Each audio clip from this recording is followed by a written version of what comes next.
Hi, everybody. My name is Renee Conroy, and I'm an associate professor of philosophy at Purdue University Northwest. Thanks for joining me for this second in the Philosophy Friday series on the theme Go Outside and Play.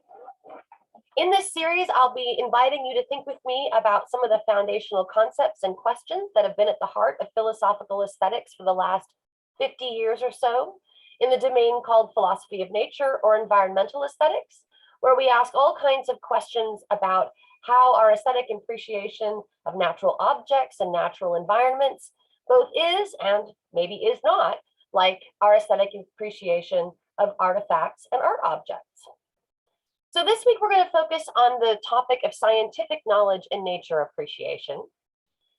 And my presentation is informed and inspired by the work of Dr. Alan Carlson, pictured here in a natural environment, which I think is actually his natural environment when he's not writing philosophical essays on environmental aesthetics or environmental ethics.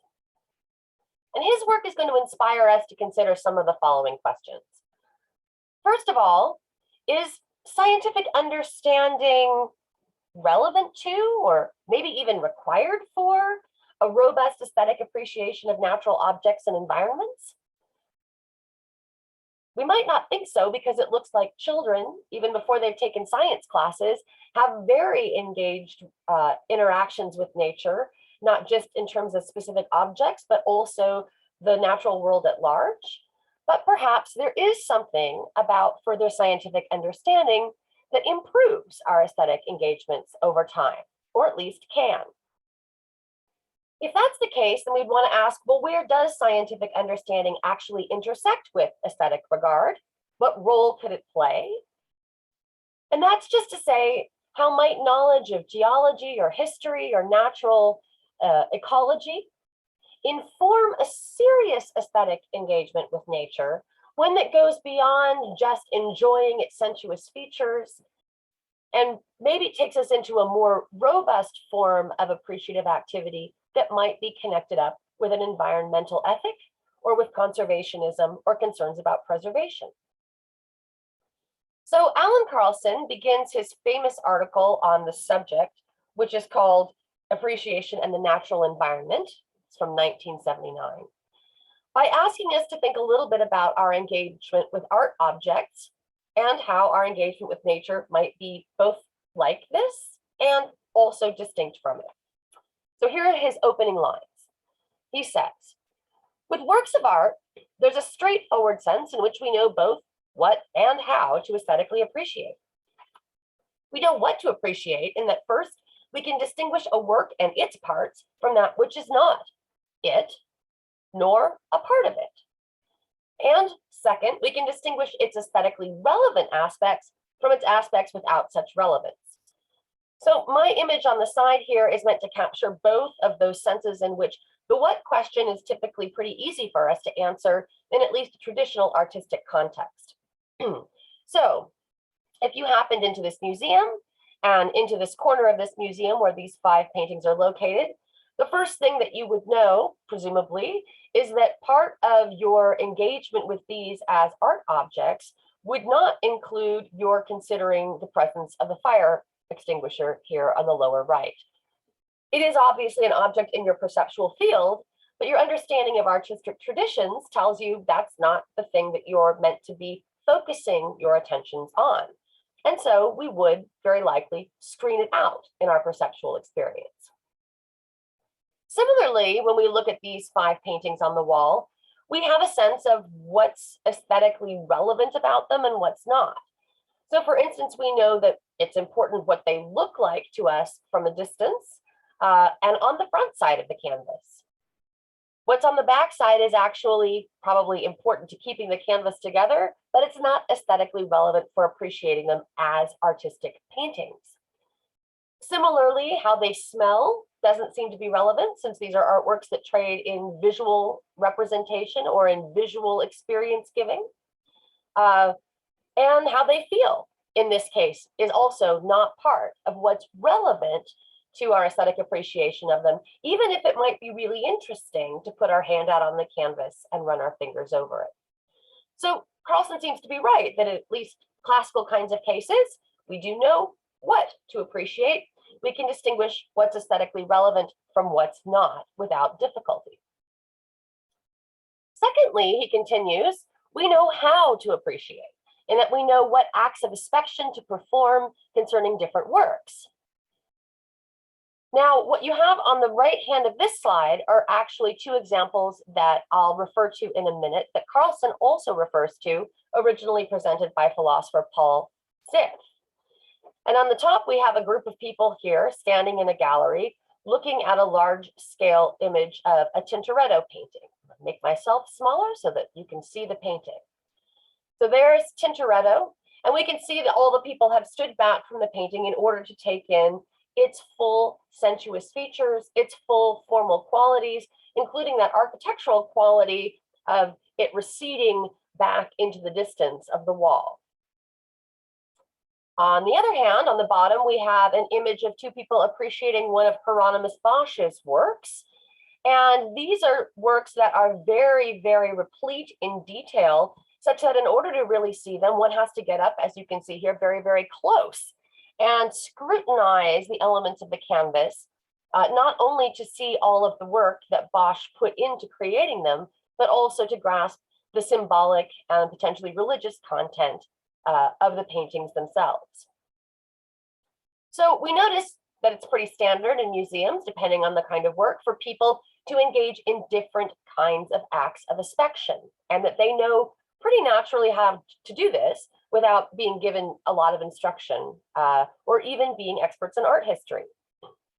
And so Carlson says, I believe this is clear then what the grounds of our knowledge comes to. It comes to the fact that works of art are our own creations.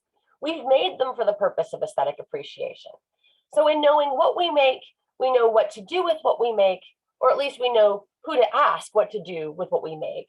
If we're not sure about these paintings, we can always ask the docents in the gallery, for example. Now, consider a different painting, which I think brings these ideas about acts of inspection, knowing how to engage in artwork, to the fore, perhaps even more readily. This is one that those of you who live in or around Chicago, as many of us who go to Purdue University Northwest do, will probably be familiar with. And it's Georges Seurat's masterwork that hangs in the Art Institute of Chicago, A Sunday on Le Grand Jatte, sometimes also entitled A Sunday Afternoon on the Island of Le Grand Jatte. The work was finished in 1884, and it's actually excellent for purposes of illustrating Carlson's ideas for several reasons.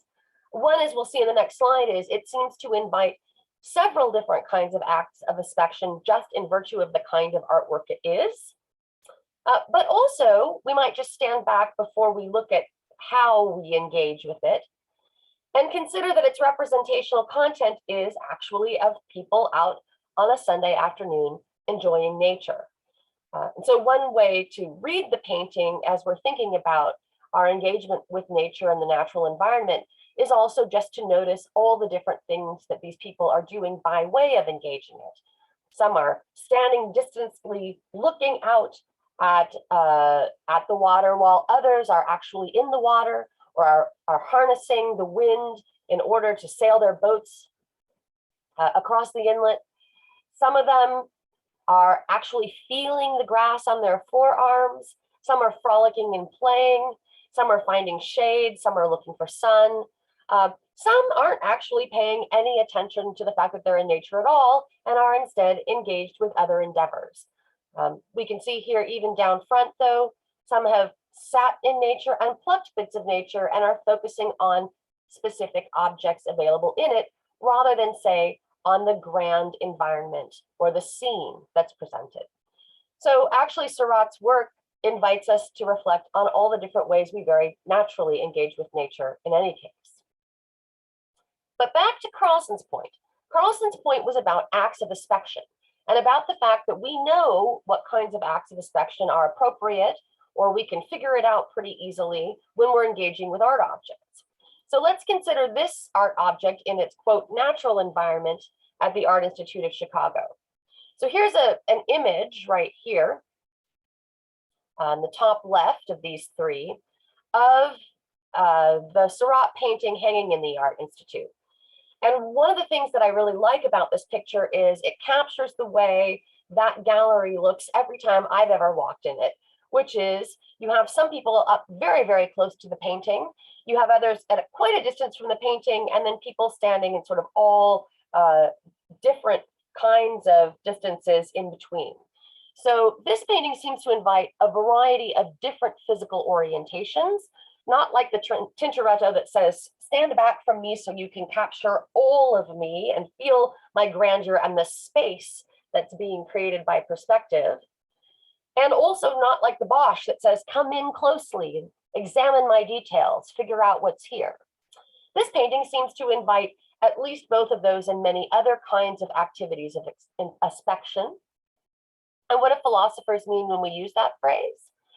We just mean that these are activities that help us see the various aspects of something.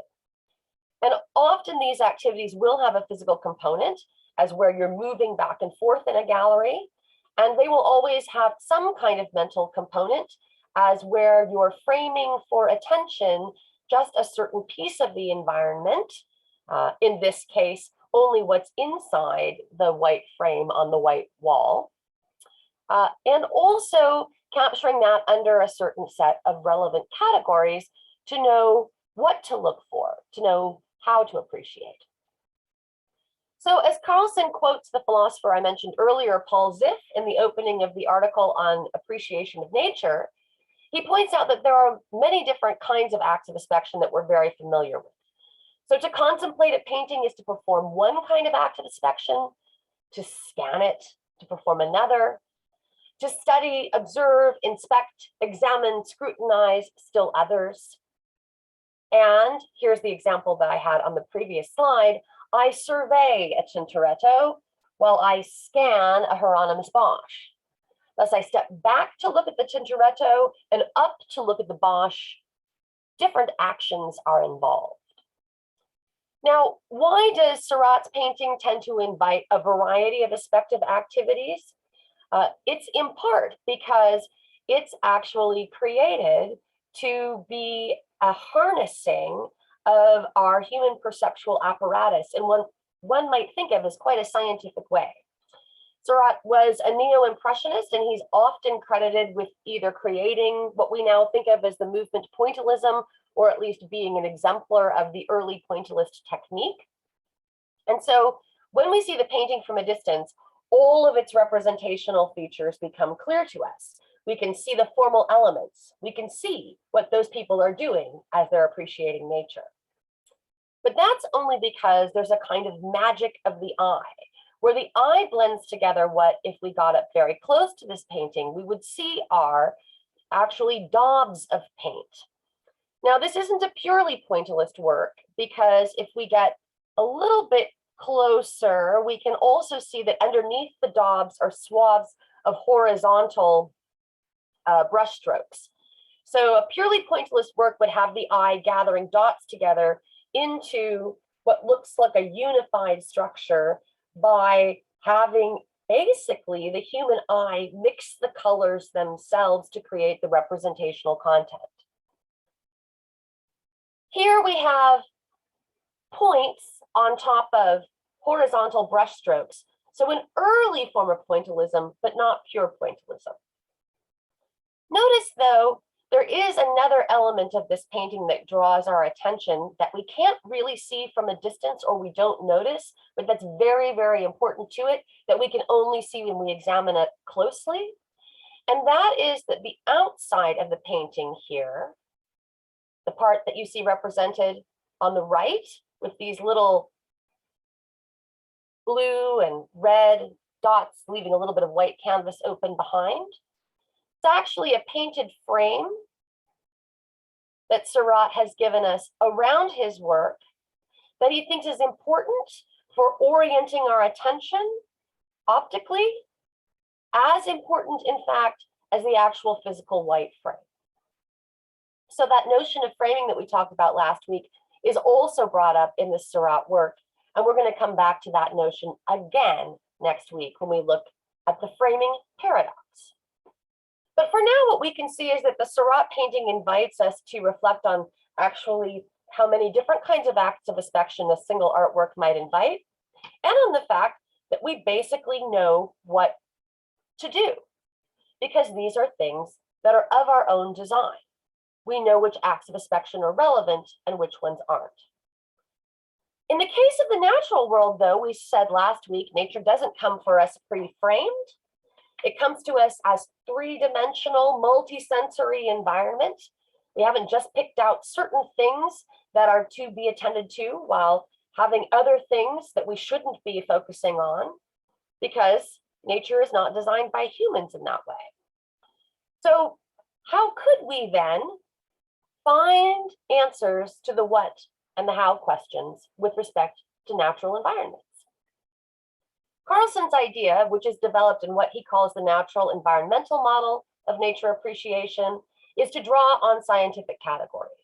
And he does this by making an analogy to a very famous kind of artistic related concept introduced by Kendall Walton in 1970, in an article called Categories of Art that presents what's now known as the Categories of Art Thesis. And this is actually a really wonderfully interesting and complex article and argument, but we're going to say something about it just in the broadest strokes today to help us get from art to nature, as Carlson does. So when we think of the Categories of Art Thesis, the first thing that we might notice is that there seem to be some broad categories that we've already sort of obliquely mentioned. And we might think of those very broadly as just being various art forms. So painting versus sculpture versus musical works and plays and novels and dance works and so forth. And one of the things then locating something in its appropriate category or art form tells us is how to appreciate it and what to appreciate. So we've already noted that when you come to appreciate a painting, the way it feels if you touch it is typically not relevant. And certainly how it smells is, again, typically not relevant. Paintings are works of visual art, not always purely, but traditionally they were purely works of visual art. Sculptures may also be purely works of visual art, right? How a sculpture feels may not be relevant to it, but in a different sense, where the painting invites a two-dimensional engagement. So we look at it from only one side or perspective, even as we walk around in front of it. A sculpture may invite a participatory visual experience where we're walking around it. It would be silly to ask, what does that sculpture sound like, unless it happens to be one of those sculptures that makes sound. Most don't, and most are designed, again, just to afford visual gratification. Musical works, by contrast, are meant to be appreciated for what they sound like. Plays and dance works, both for what they look like and what they sound like. And then novels, well, that might be a particularly challenging question, but presumably the right way to engage a novel is through the visual aspect, interpreting the words to then have an imaginative engagement with the world of the fiction. So we know what to do in all these cases. It's not very puzzling. These broad categories, again, are categories that have been created culturally and historically by humans. So we might find subcategories within these categories that tell us a little bit more about how to answer the what and how questions in a given case. So if I know I'm confronting an impressionist painting, perhaps like the work of Seurat, then I know something about how I ought to appreciate it. Presumably, one of the things that I'm appreciating is how the non-representational figure on the page or on the canvas. So if we get up to it, it just looks like brush strokes or just looks like daubs or just looks like points of paint. How that, when up close, is magically transformed when I step back. By contrast, if we look at neoclassical painting or classical representational painting, what we're really appreciating and invited to appreciate, even if we have to do it from a distance, is how the artist made the paint almost like a mirror of what we would see in the natural world. So not how he's made it possible for us to blend the colors in our eyes, but instead how he's basically held up a mirror to our perceptual experiences. Similarly, think about how puzzling it would be if I tried to watch or tried to listen to a piece of free jazz, like or a famous sort of loosely free jazz work like Miles Davis' Kind of Blue, by importing the expectations that would be appropriate to a classical Bach fugue. In the classical fugue form, we're looking for a melodic motif and several voices, where the motif is repeated and developed and adumbrated through counterpoint. We're listening for a specific structure. If I listen to free jazz as though it's a Bach fugue or invention or symphonia, I'm going to be very puzzled and very disappointed. And I'm going to think of it as being quite messy and inchoate and making no sense. And that's precisely because I will have imported the wrong musical category. Miles Davis is not Bach, and they're working in different musical traditions.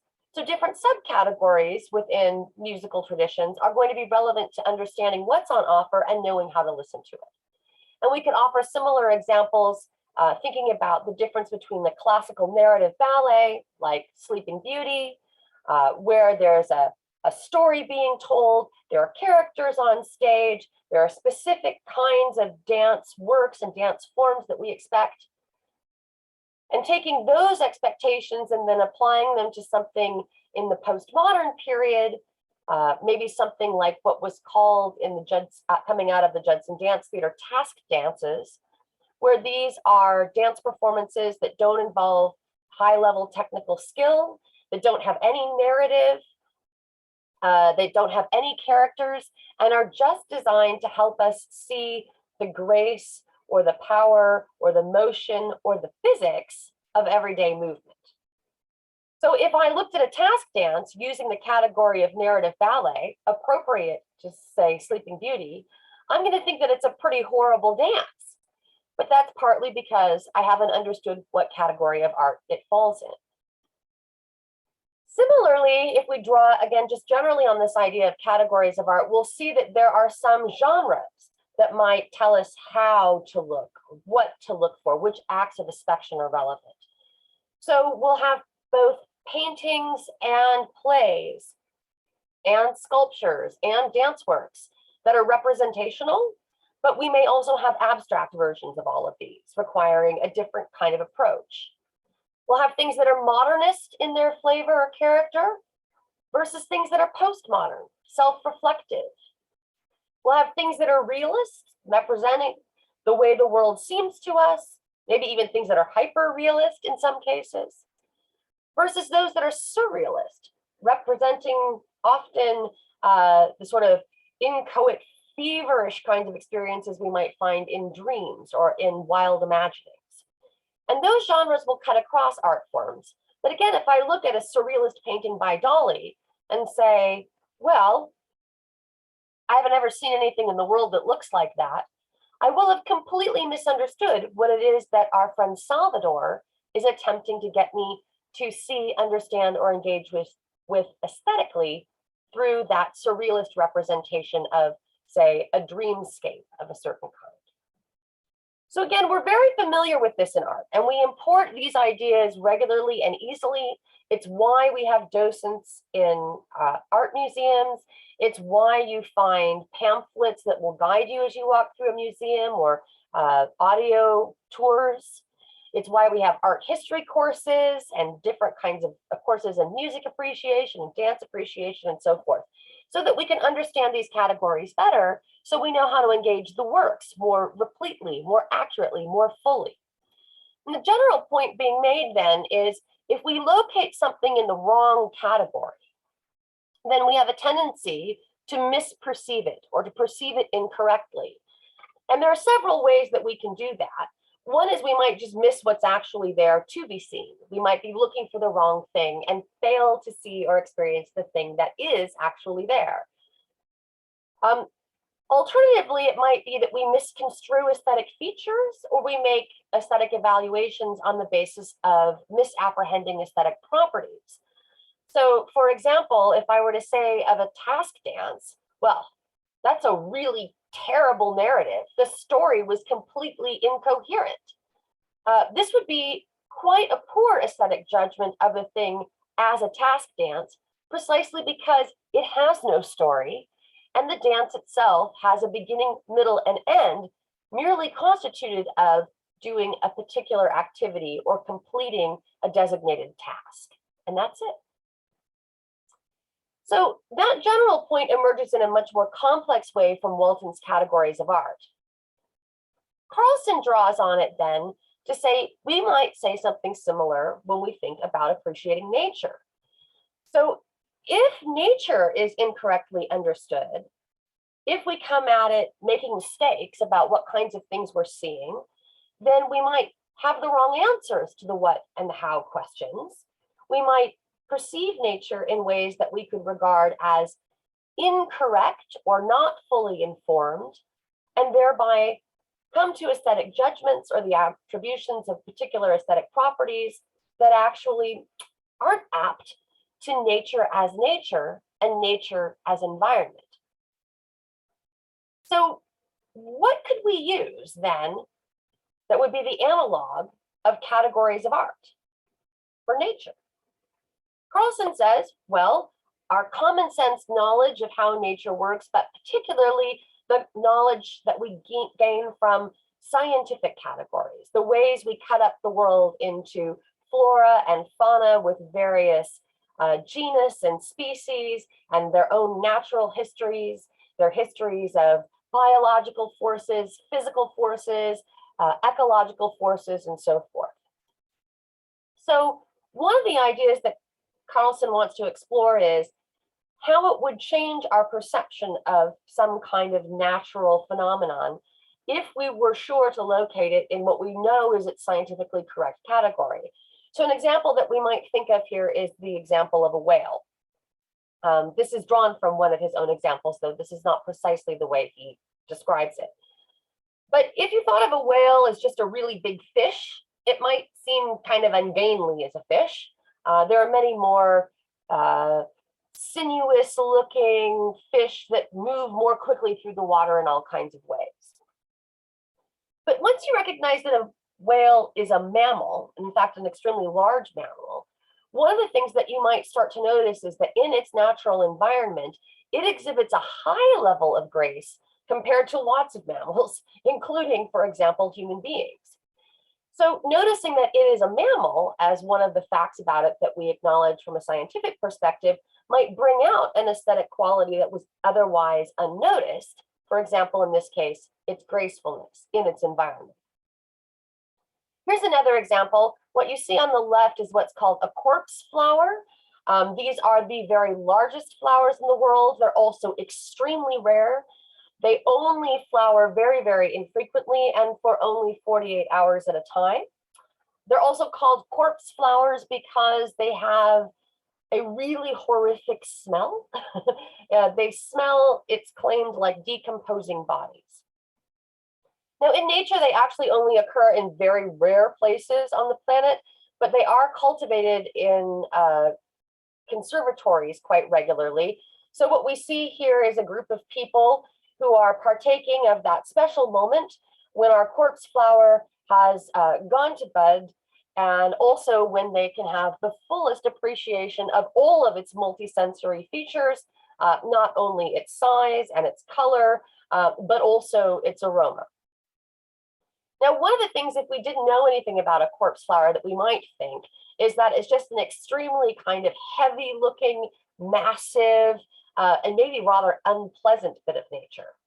But once you start to know a little bit more about how rare it is, the conditions that are required for it to flourish, and why it actually has that aroma that it has, we can see that it actually might be regarded as having a particularly important kind of delicacy. So there's an aesthetic property that without a scientific category, we might not have noticed, because we would have been focusing on the fact that it seems really big relative to other flowers, and it also smells rather awful. In knowing a little bit more about that awful smell, we might come to see this as a highly efficient or highly functional object of nature, which in itself could be a kind of aesthetic assessment. Why efficient and functional? Well, because that aroma is actually what draws the insects that propagates the flower. So even though it is very delicate and takes a long time to grow, it successfully reproduces itself by having a very strong aromatic quality that draws the right kind of insects into it in order for it to continue and be pollinated. So a final example we might consider, a bog takes thousands of years to develop, and it's actually replete with life. If you've ever seen a bog or just looked at it from a distance, you might think, well, there's kind of a wasteland of rotting stuff. There's not a lot going on there. It looks pretty barren. It looks pretty bleak. And you might have an overall assessment of it that has a somewhat negative aesthetic quality, or at least doesn't find it very interesting. But again, if you know something about the history of bogs and the various kinds of bogs there are, and there are many different kinds, one thing that you'll recognize is that any given bog typically will take thousands of years to develop. So there's a kind of richness in that environment that is not necessarily noticeable just on first glance.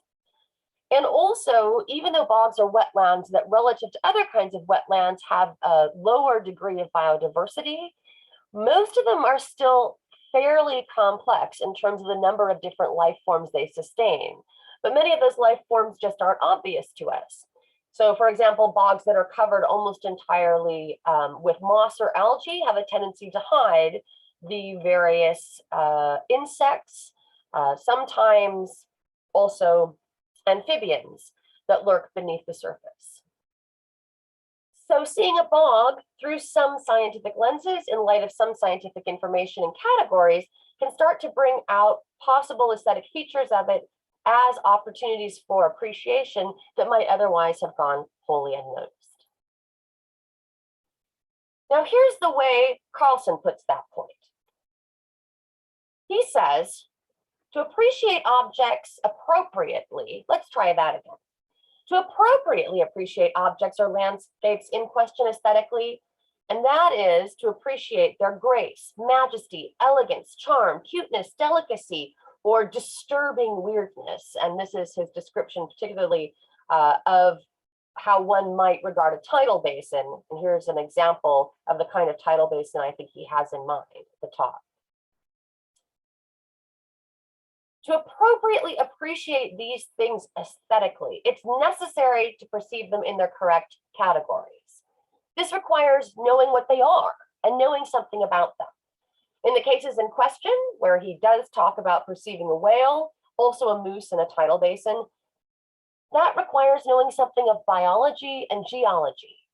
So in general, it requires the knowledge given by the natural sciences. Carlson's own example, for example, about the tidal basin is that if one were just standing in it, as it looks here, without really knowing what it was, one might experience it as having a kind of wild vastness, maybe something that's just easygoing and luscious and light and free-flowing. But when one realizes that this is going to be filled in very quickly, and this aesthetic contour will be gone, replaced with an environment that is completely filled, so no longer open, one might notice that there's something actually, as he says, sort of disturbingly weird about the tidal basin. Its goings in and out, its dynamic qualities moving us from a sense of wild open freedom to enclosure, maybe even drowningness. And just to sort of highlight the worry about tidal basins and their weirdness, I might notice that this one down here is from the National Mall. And here we have the Jefferson Memorial in Washington, D.C. right behind it.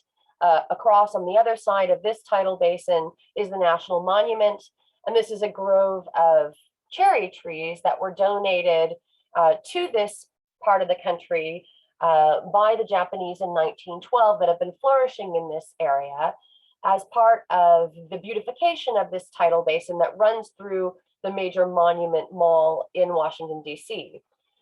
in 2019, this particular tidal basin became one of the 11 most endangered places in the nation because of rising sea levels. So the basin is flooding the area regularly and actually destroying the roots of the cherry trees, in addition to which human traffic through this area has been destroying the roots of the cherry trees. But there's a weirdness also about this tidal basin, because not only will we often now see it massively overflowing its original bounds, this one is a man-made tidal basin, as many are. So here we have a moment where we're appreciating nature as natural, but also as cultivated, and as humans historically have not only built up that mostly or quasi-natural environment, but also now contributed to its important degradation, or to its potential degradation in future. So the disturbing weirdness, I would say, of the tidal basin down here is quite different in kind from the possible disturbing weirdness of the open, totally natural landscape Carlson was talking about. But in both cases, knowledge of the environmental history seems to affect what we can perceive and how we would regard the features on offer. For example, now looking at this image, I think of it as representing an increasingly fleeting and ephemeral part of the quasi-natural world, whereas 50 years ago, it would have had the quality of great persistence and long-lastingness. So if we take Carlson's ideas seriously, we'll end up with what is a generally controversial and often contested result of his natural environmental model, built on the idea that we appreciate nature as natural and as environment by utilizing knowledge from scientific categories to appropriately answer the what and the how questions in our engagements with natural objects and the natural world. So here's his contested result. This again is from the 1979 article. Right near the end, Carlson tells us this: in the way in which the art critic and art historian are well equipped to aesthetically appreciate art, the naturalist and the ecologist are well equipped to aesthetically appreciate nature. Now here, all that Carlson says is that the naturalist and the ecologist and the scientist in general is well equipped to appreciate nature aesthetically. He doesn't say that they're the best appreciators of nature, but in other places, his natural environmental model seems to suggest that the most replete, the most full-blooded, because the most honest and least anthropocentric way of appreciating nature will be through scientific categories. And if that's right, then the appreciators par excellence of nature will be those who take their scientific knowledge and apply it to their appreciation of natural environments. Now, this purported consequence of his view, as originally stated, has met with a lot of criticism over the last 40 years. And some general worries that are often raised might look like this.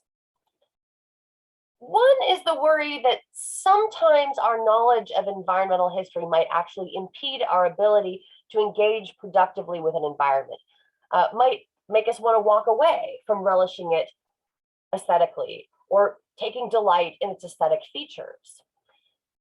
This may also happen in art cases. So knowledge, this critic might want to say, isn't always a good thing when it comes to actually producing or supporting a kind of engagement with the world that focuses on aesthetic properties like gracefulness, beauty, daintiness, grandeur, majesty, dumpiness, and so forth. So this picture here on the left is meant to represent at least one part of that worry. This is a glorious looking sunset, but as many of you will know, sunsets are often improved in terms of their colors as a result of pollution in the air. So the more heavily polluted an area is, the more brilliant the colors of the sunset tend to be. And so if I look at the sunset with the background of that scientific knowledge, what was previously a possible engagement with its sublimity or its formal features just for their raging color and beauty and expansiveness may suddenly withdraw itself from my experience to become a set of worries about environmental ethics. Similarly, in art cases, you may be familiar in recent history with examples of actors or artists that you used to favor who have later been discovered to have done things in their personal lives that have either landed them in prison for some reason, or at least under great public scrutiny. And it may be that you can't watch the performances of those actors in the same way anymore. Or if I come to learn that an artist behind the scenes was actually anti-Semitic, even if that doesn't show directly on the works of art, that may make it very difficult for me to engage then with works that I previously found compelling. So it's not clear that knowledge of history in the environmental or the artistic case always improves our ability to engage. Sometimes it might get in the way, or so this critic worries. Another very common concern about Carlson's approach is that it seems to favor one model of appropriate or serious or non-trivial aesthetic appreciation with nature. And that's a model that's going to be founded on something like scientific categories and scientific understanding. You first might ask why we should want to talk about appropriate or serious appreciation of nature at all. And we'll discuss that question in future weeks. But suppose there are some ways that are more aesthetically robust or more aesthetically justified than others. Even if that were the case, why would we think that there's only one way to get at those? Why are scientific categories the avenue par excellence? Why couldn't they stand alongside other possible modes of engagement?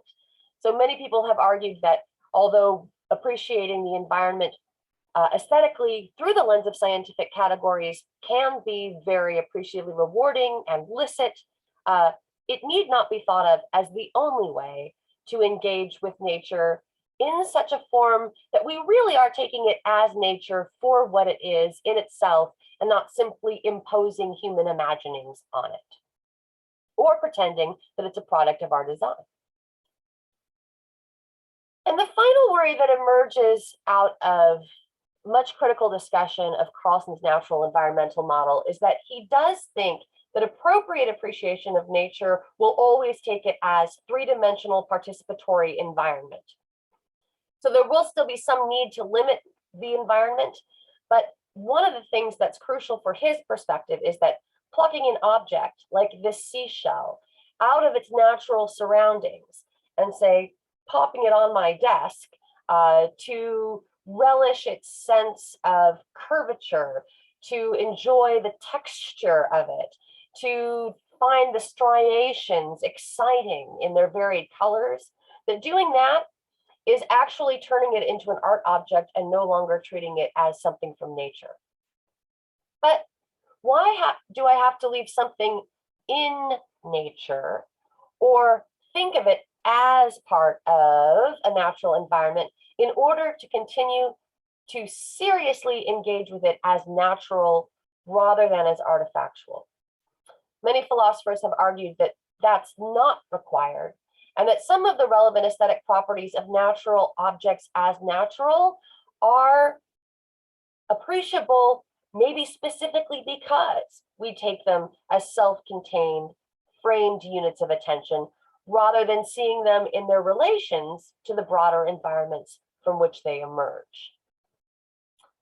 So that brings us back to that subject of frames, which came up in week 1 and will be the focus of next week's discussion when I introduce you to the famous problem lurking beneath the surface here that motivates perhaps almost all of the original discussions in the philosophy of nature and natural environments, and we'll call it the framing paradox.